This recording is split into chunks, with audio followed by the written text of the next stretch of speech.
Hello everyone, welcome back. Welcome freaking back. As you guys can see by the title and the thumbnail of this video, we're talking about fake dating. Now, this might seem strange, but it is the month of romance. It is the month where we are all reading the most romance that we possibly can. So why not talk about one of my favorite tropes?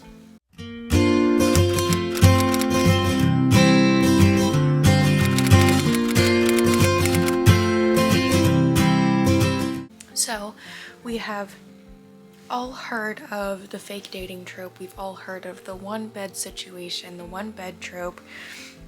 We all know that there are inevitable blurred lines. There are dramatic declarations of love.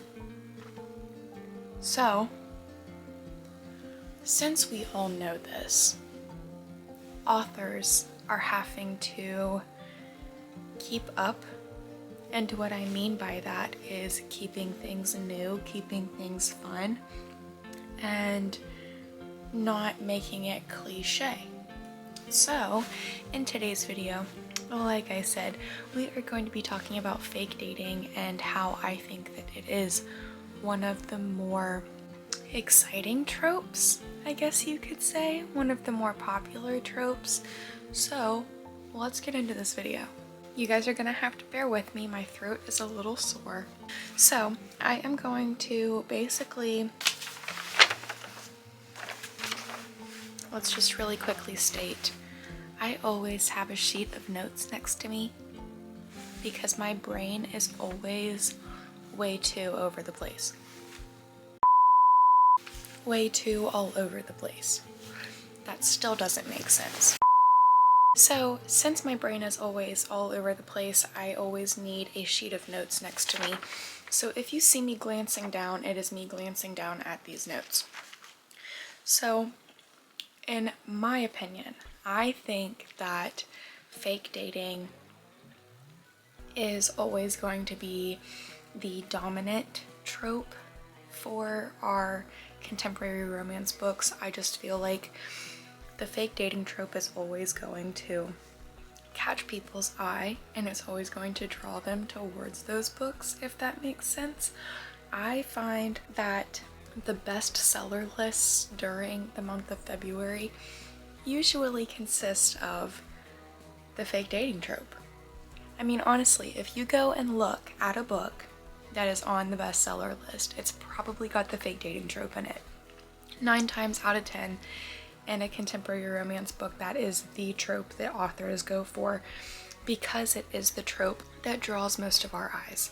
I don't know why that is. I'd like someone to let me know down in the comments what you think the reason is that we all are drawn to fake dating. Why do you think that is?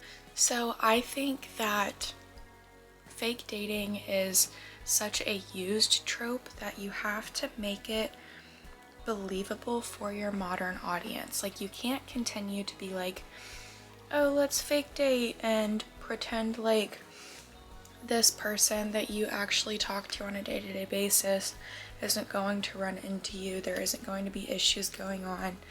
Like, I like it whenever a fake dating book kind of feels authentic, I guess you could say. Like, I've never been in a situation where I've needed to fake date someone.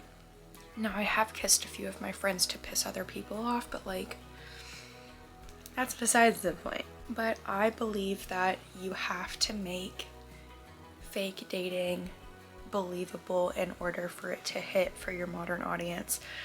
If you're making it feel a little bit too cliched, I feel like that's whenever, me personally, that's whenever I usually have to sit a book down because I feel like it's surface level BS and it just doesn't hit right.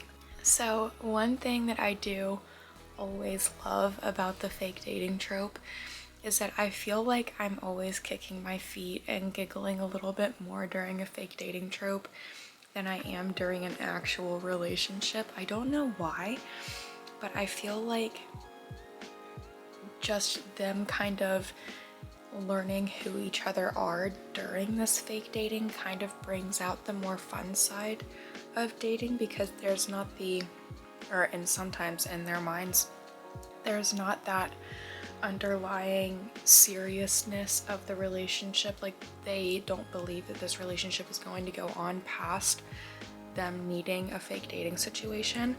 So there being no underlying seriousness to their relationship kind of brings out the fun, quirky, like just fun side of these characters, and I love that about a fake dating trope. I think the fake dating trope really usually hits so well whenever we've got like that like bitchy female character and then the male character who's like the most popular of the group.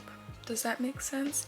That's who I like as my characters in fake dating tropes. I always like it whenever the girl is just kind of a bitch. You know what I mean? I don't know if that makes sense at all, but that's how I feel.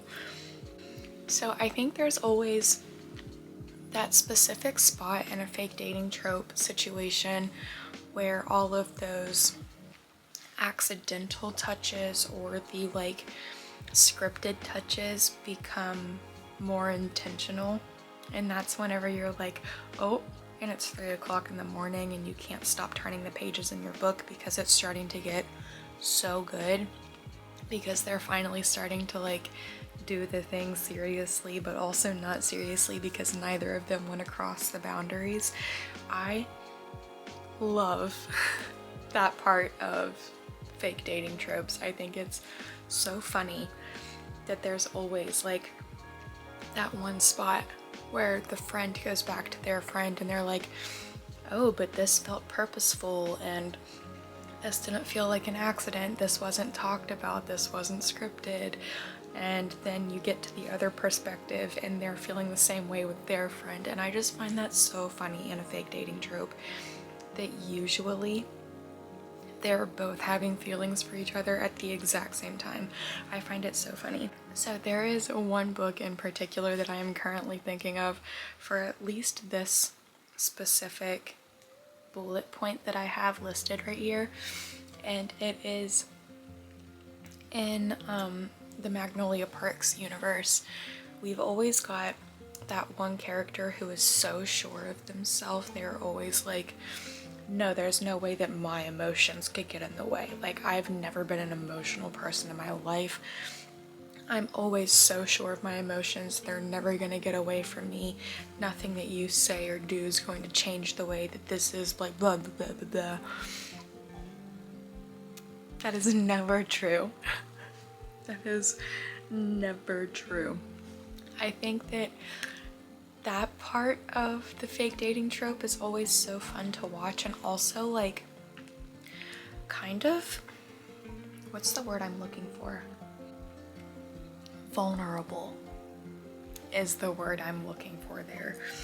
It feels like those characters who feel like they're always so sure of their emotions, that's always so vulnerable for them, because let's all just be so honest.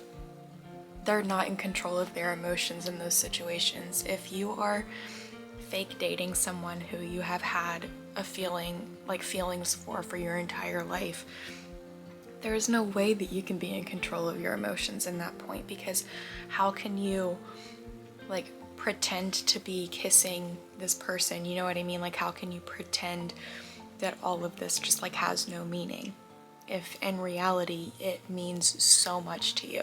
So it's just always so vulnerable watching those characters go through that moment, because yeah, they do inevitably end up feeling a very specific way about these characters, and I always just find it so heartwarming and beautiful, and yeah, 10 out of 10 gorgeous. Another thing that I really do appreciate about the fake dating trope, how many times am I gonna say that in this video? Another thing that I appreciate about the fake dating trope, another thing I like about the fake dating trope, literally smack me in the face.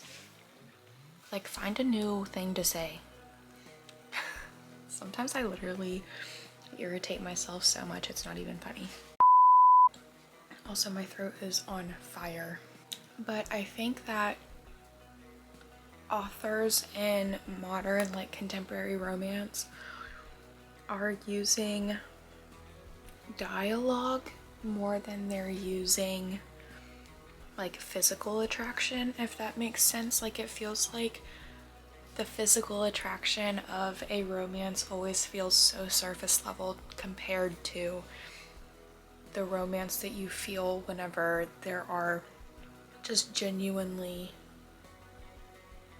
things going on. Like, things are being talked about, you're actually learning about this person, you're doing this and you're doing that. And I just find it so beautiful that it's just like, okay, like, yeah, you're hot, but like, you're also really intelligent and you're really kind and you do this for your family and you always put other people first, and there's always like that golden retriever character. You guys know who I'm talking about probably. It doesn't need to be a specific male. It's literally just that male, you know what I mean? So I think with the popularity, sorry if you guys see me itching, I am literally having the worst eczema breakout right now. Like, it's not even funny.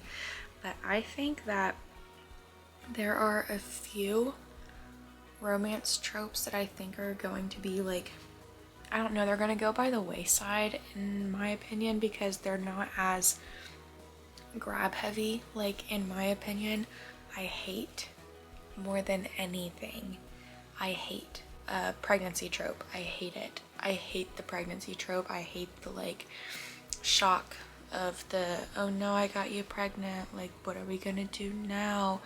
I feel like the story's been told so many times that it is just always just so BS. It's always so annoying. Like the shock factor of the, oh no, you're pregnant. It's always just so annoying. Another trope that I think might go by the wayside is what do you call it? Because like, I literally refuse to read it. Love triangles. I hate a love triangle. That's one trope that I would like happily watch fall away. I would happily watch it go away. It's not my favorite. I find it so irritating, and I also find those books to be really young. Like, they have to be really young, because someone in their 30s wouldn't be so stupid. Or like, maybe they would. I don't know. Do you? You know, like, I'm not here to judge you. Like, if that was judgmental towards you, I apologize. But like, I always feel like those like love triangle tropes are always just a little bit too young for my liking. And those are some tropes that I believe are going to be like pretty obsolete here soon. And the reason I feel like they're going to be obsolete is, let me do a little wraparound. I feel like a lot of people, at least my age, are yearning for emotional maturity. And like I just said, I feel like the love triangle trope, the oh no, I got you pregnant trope, just feels a little young. It just feels a little young, and I need a little bit more maturity. Does that make sense? I think that makes sense. The one thing that I genuinely do love at the end of a fake dating trope romance is that you always have that resolution. Always is a hard statement, because that's not always true. You usually will get those really satisfying conclusions where it feels like it was earned, if that makes sense. Like, it doesn't feel like from the beginning of the book you felt like it was going to be that way. It really feels like in those moments the characters really are growing and learning and just becoming like human with each other, and I find it just so beautiful. I love a fake dating trope. I think that it's genuinely my favorite. I think it's either enemies to lovers or fake dating, because I love those two so much. But really, since I was talking about some fake dating, since I was talking about the fake dating trope, I feel like I should give you guys like a couple of book recommendations for you with that trope, so that you guys can, if you haven't, you guys can enjoy at least one book in that genre. So you guys heard me, Magnolia Parks, there are a few books that are like a fake dating trope situation, and I love those ones. They're my favorite. They're my favorite. The Court of Mist and Fury also has some fake dating I believe Caraval has fake dating. I'm trying to think. Oh, Runaway Love has some fake dating. Funny Feelings has fake dating. Summer in the City has fake dating. That's all I can think of at the moment, but those are some really good books and I love those ones, so I would highly recommend them for you. But I hope you guys enjoyed this video. If you did, make sure you give it a thumbs up. Make sure you leave a comment downstairs. Make sure you subscribe. And I'll see you guys in the next one.